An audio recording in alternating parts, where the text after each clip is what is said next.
Houston, we have a problem. And I think we've been had a problem. But shout outs to Nick Jones for this video, man. In this video, he asked an AI about the second coming of Jesus, and its response left him stunned. Houston, we have a problem. So before we get into the video, man, real quick, let me know y'all are unplugged from the Matrix. Spam that like button and then put hashtag unplugged in the comment section and subscribe if you're new. Let's get to this. I went directly to one of the fastest and most powerful artificial technologies that we have available today, ChatGPT, and I asked it this question. I said, write a sermon about the role artificial intelligence will play in the end times according to the book of Revelation. And y'all... Now, sometimes if you go looking for things, you find what you're looking for, right? Would I have done that? No. I'm not the type of person that wants to know. You know what I mean? And I don't even like to plant those thoughts into my brain, right? But he went looking. All right, so let's see. You're not going to believe what it did. It literally wrote me a 5-point sermon explaining the role that artificial intelligence will play in the end times, supported with scripture from the book of Revelation. This is like a robber calling my phone before they break into my house and telling me exactly how they're going to break into my house with step by step with all the details. Let me just read this small part really quick. It says, in the book of Revelation, we find warnings of great deceptions that will arise in the end times. Revelation 13 speaks of a beast that will deceive people with miraculous signs. It is interesting to consider how AI, with its ability to imitate human behavior and intelligence, could be utilized to deceive the masses. We have already witnessed the development of deep fake technology, which can create convincing counterfeit videos. This raises concerns about potential for AI-driven deception on a grand scale during the end times. But before listen, this is what Stephen Hawking was talking about. Did I say his last name right? Stephen Hawking. Is it an S on it? But you get what I'm trying to say. This is what he was talking about when they asked him about it. This is what he alluded to, bro. Now you have ChatGPT and AI pretty much telegraphing what could potentially happen in the future. This isn't to scare y'all. This is to make you aware. You know what I mean? Because some people are still just aimlessly walking around clueless as to what's happening.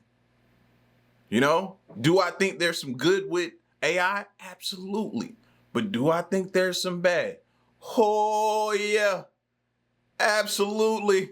There is. And this right here is it telling you, bro. This is scary. On a grand scale during the end times. But before I read this whole thing, I need to tell you how I even got here in the first place. A couple weeks ago, I saw this story. Now, if you're not familiar, I had spoke about this on my channel before about Neuralink. Now, Neuralink is a company created by Elon Musk. Y'all know who Elon Musk is. With the chips. Elon Musk has this company where he is implanting this small chip into human brains in order to help them see again. So people who are blind, this chip is going to cure blindness. People who are disabled, function, who can't walk, yep, this could potentially help them to walk again. Extremities. People who can't hear, this could potentially help them hear again. These are all insane, and to many people, these would be considered miracles of some sort, right? Right. I never actually thought that this would pass the FDA and get approved for human trials. But as of May 26, 2023, that's exactly what happened. So now I'm thinking, wow, technology is advancing so quickly that the FDA is comfortable with a company cutting open the head of human. Just hearing it. He ain't even got to finish the sentence. Just hearing that makes me tense up and puts a fear inside of me.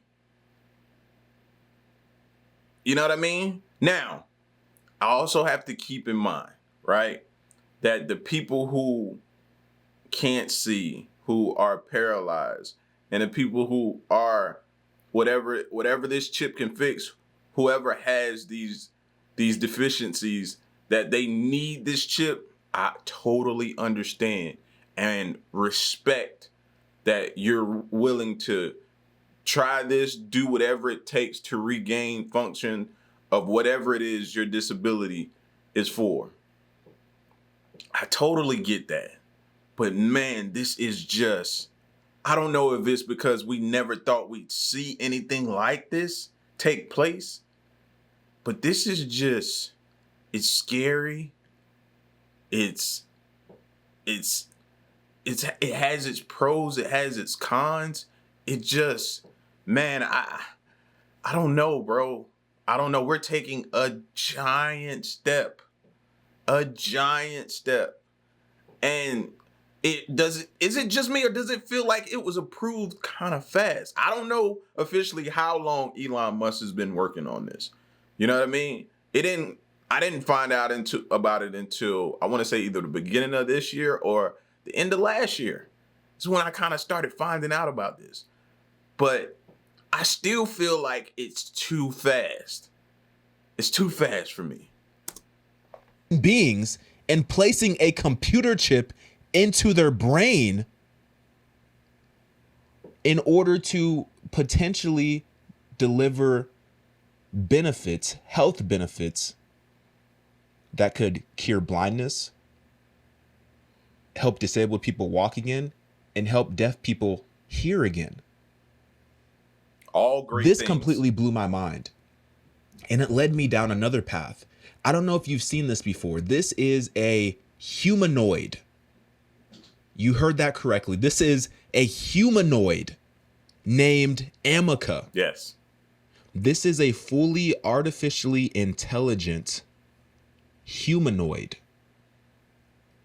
It's essentially a robot, but you see how far we're going down this path where we're already giving these robots human-like qualities. At what point do you think that we're just going to consider these robots to be its own person altogether? At what point do you think it's going to get to where robots are going to have their own rights?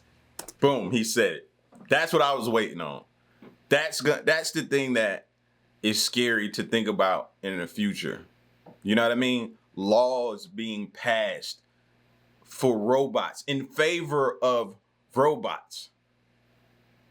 You can't do this, or you can't do this, or if you do this to a robot or around a robot or say this to a robot, well, there'll be consequences. There'll be jail sentences. I feel like we're going down a slippery slope. Now, mind you, again, I always preface that with saying there are pros to this, there are cons to this. But man, I can't sit here and lie to y'all when I hear some of the things, and I get excited for some things. Technology, I love technology. I love the advancement of technology. But hearing certain things and understanding where that could take us and lead us to, scary. Just a thought. Just hang on to that. But this humanoid named Amica, developed by a UK-based engineered arts company, it imagines a nightmare scenario for humanity using advanced form of generative AI, enabling Amica to reply in human-like manner when asked a question. So basically, a reporter is asking a question to Amica. What is the worst possible nightmare that you could imagine that could happen as it relates to AI? I want you to take a listen to what this AI humanoid had to say. What would be the most nightmare scenario you can imagine with AI and robotics that might present a danger to people? Look at the look away. The look away. That even gets me. To people. The most nightmare scenario I can imagine with AI and robotics is a world where robots have become so powerful that they are able to control or manipulate humans without their knowledge. This could lead to an oppressive society where the rights of individuals are no longer respected.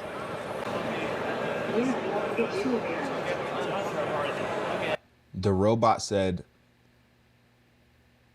the most nightmare scenario that it can think of is a society where artificial intelligence is controlling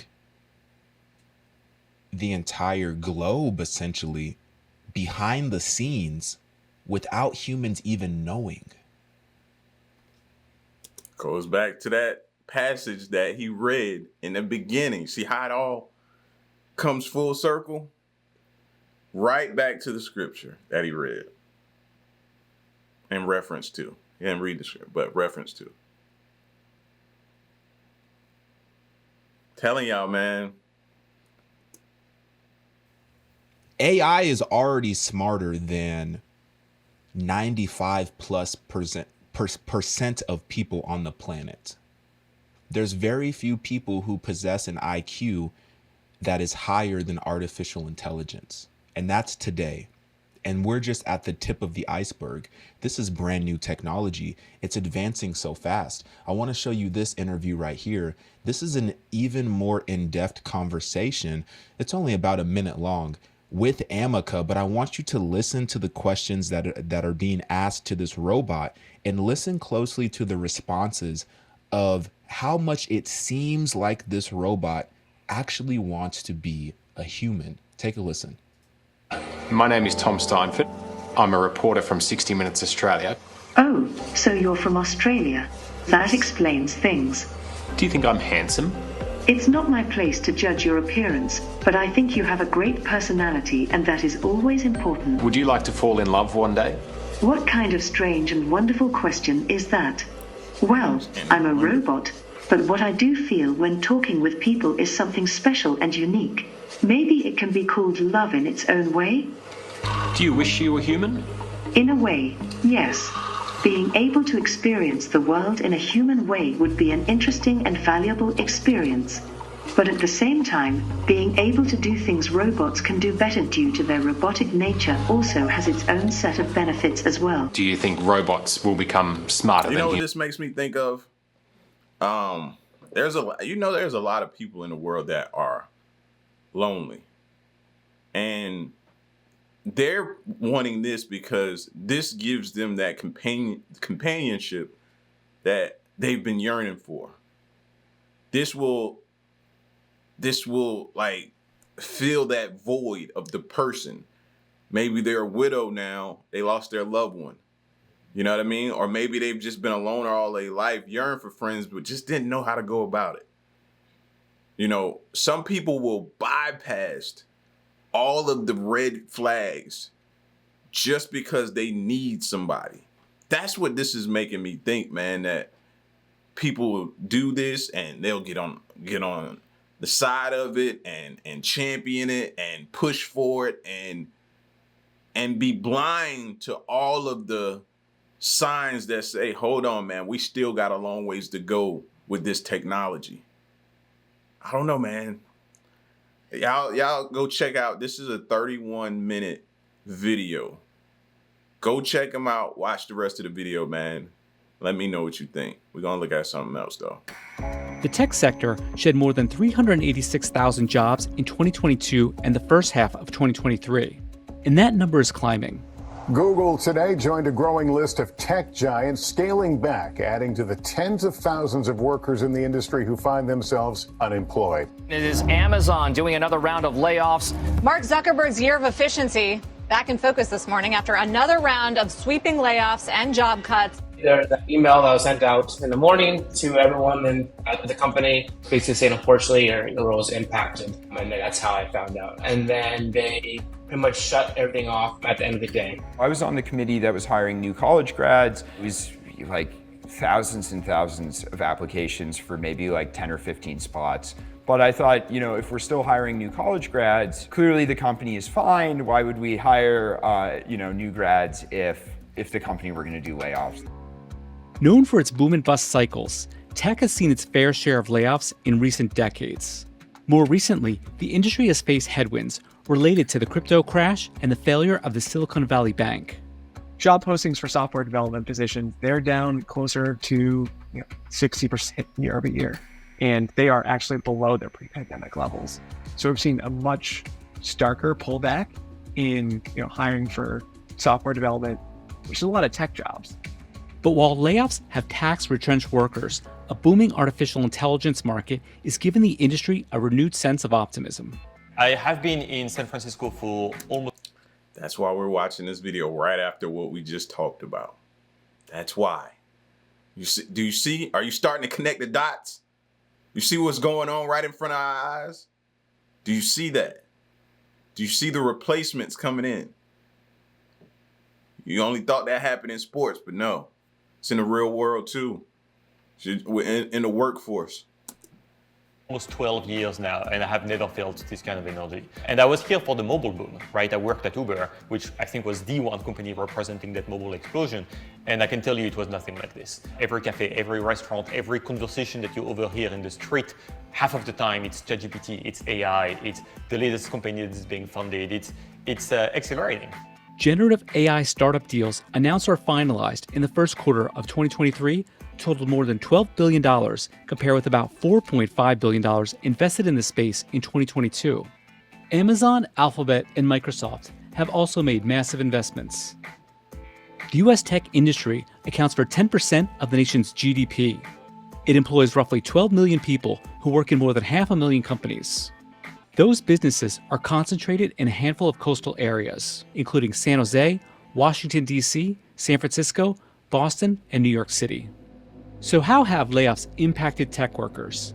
And what will the AI boom mean for their future?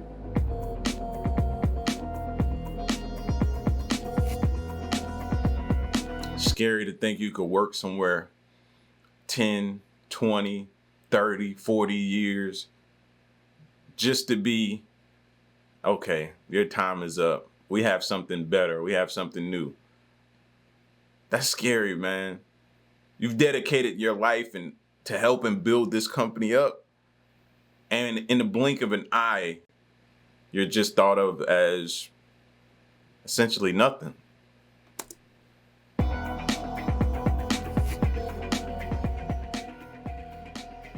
The pandemic and ensuing lockdowns brought the U.S. economy into a tailspin in March 2020, forcing businesses to shut their doors. By May, 23 million Americans lost their jobs.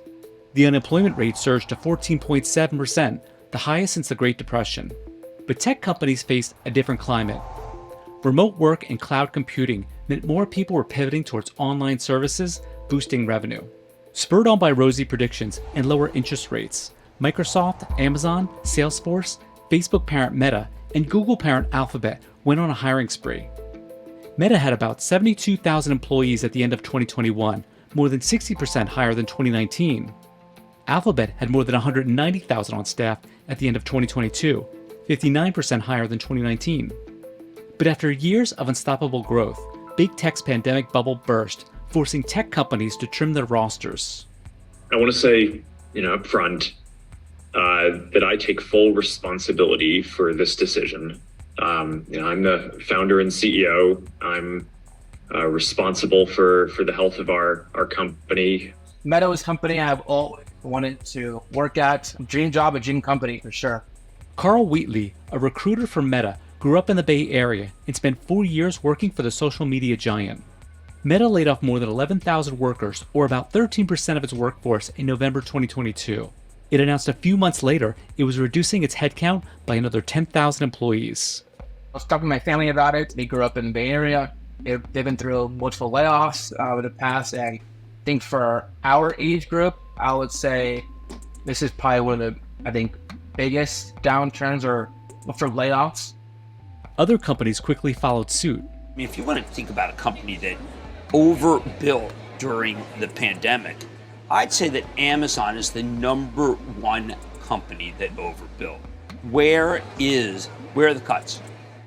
Amazon announced in January 2023 that 18,000 workers were being laid off.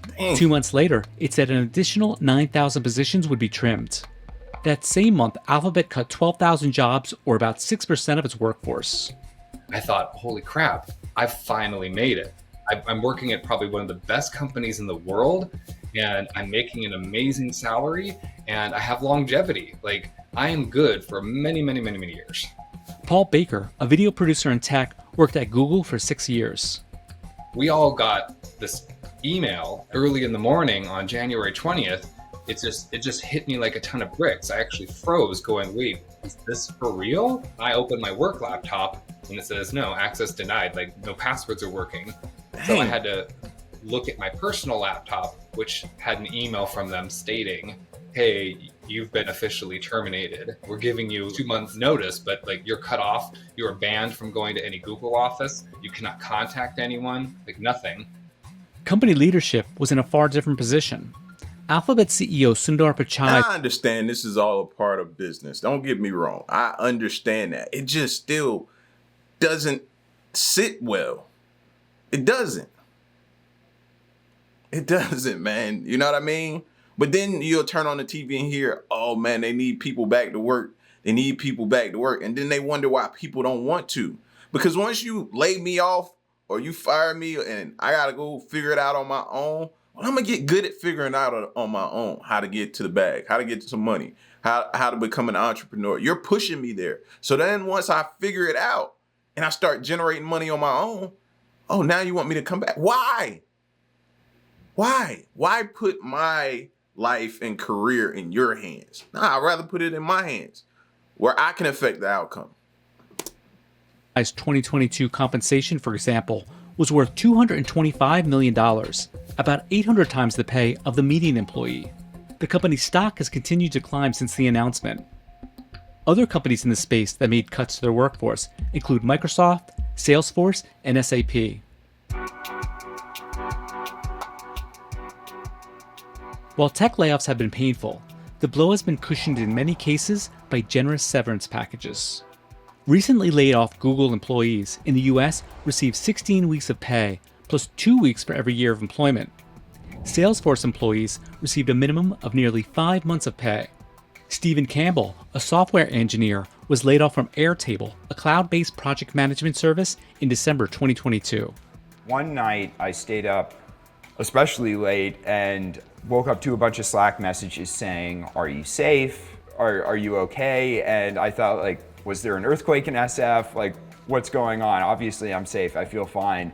And as I woke up a little more, I thought, oh no, like I know what this is. And so I like opened up my work laptop and I got a notification saying like, your access to this laptop will end in 30 minutes. With help from his severance package, Campbell co-founded 2 new businesses, Revamp AI. Heard that right? Co-founded. It forces you to go that route. He just co-founded. Co-founded his own thing. Doing his own thing. You forced me there. AI uses machine learning and generative AI to get insights into customer data sets. His other business hosts in-person events to discuss the future of generative AI. The thing about generative AI in San Francisco right now is that there's similar buzz to crypto, right? There's all these meetups, which I'm fortunate to throw some of them. There's all of this venture investment going into it. I mean, absurd amounts of money is getting funneled into generative AI startups. The difference for me between generative AI and something like crypto is generative AI is solving problems for people today. It's delivering value for people today. San Francisco has 11 out of 20 of the top AI companies in the US by dollars raised. Collectively, those businesses took in $15.7 billion between 2008 and 2023. Investments in automation and AI at big tech companies could be a contributing factor in recent layoffs. Meta CEO Mark Zuckerberg told employees prior to its third round of layoffs that investments in tools like AI would help engineers write better code faster and automate workloads. Flo Crivolo founded Lindy in 2022. The company's AI personal assistant helps automate tasks for workers, like drafting emails, sending calendar invites, and taking notes during meetings. Something absolutely huge is coming. And I don't think people have quite realized that yet, that everything is about to change, especially the information economy and knowledge workers. Steve Jobs said that computers were like a bicycle for the mind. I think that AI is like a jumbo jet for the mind. I think it is going to radically change how people work and go about their lives. Generative AI could add as much as 2.6. For some, I still think for some people it's going to make them even more lazy. You know what I mean? And that's the downside for me of a lot of the technology, man. It makes us lazier, you know? Like, for example, when the cell phone came along, before that, you used to have to memorize a number, you know? That getting that brain going, exercising that muscle. You don't do that no more. No, you have this device here that holds and stores the numbers for you. So in a sense, it does make us kind of lazy. Sorry. To $4.4 trillion to the global economy annually. I think counterintuitively, it is actually going to result in a net increase in employment in the tech industry. It's a basic fact of economics that when something becomes cheaper, its complement becomes more valuable. Tech workers are a complement to AI. AI makes tech workers a lot more productive. And so when something becomes a lot more productive and a lot more valuable, we want more of it, not less. I don't know if I necessarily would want to say that I don't regret getting laid off sooner, but getting laid off was such an overall positive experience to me. Really, the only downside to it was the initial shock. That was tough to deal with. So yeah, we ain't gotta finish the video. We know where things are, but we just gotta continue to understand and figure out our place in this whole design and this whole thing that's going on, taking place right now. And listen, man, if you do have a job or a place of employment that you have invested your whole life, start thinking of other ways to make money. Start thinking of other ways to generate revenue for yourself and your family. Have some side hustles. Start coming up with entrepreneurial things, create a business, write your business plan, start jotting down some ideas and things that you're good at, and things that you can do and develop, and that one day could turn around and generate profit, generate revenue for you. Start thinking of that type of stuff. Write it down, act on it, get off the couch, do it, put it in play. That way, if something happens, you got a backup plan that's ready to go. You know what I mean? Because some people like working where they work at. I'm aware of that. Some people like it. So all I'm saying is have your backup plan. Y'all let me know what you thought of this video, man. Very informative. It's your boy L. I'm gone. Peace.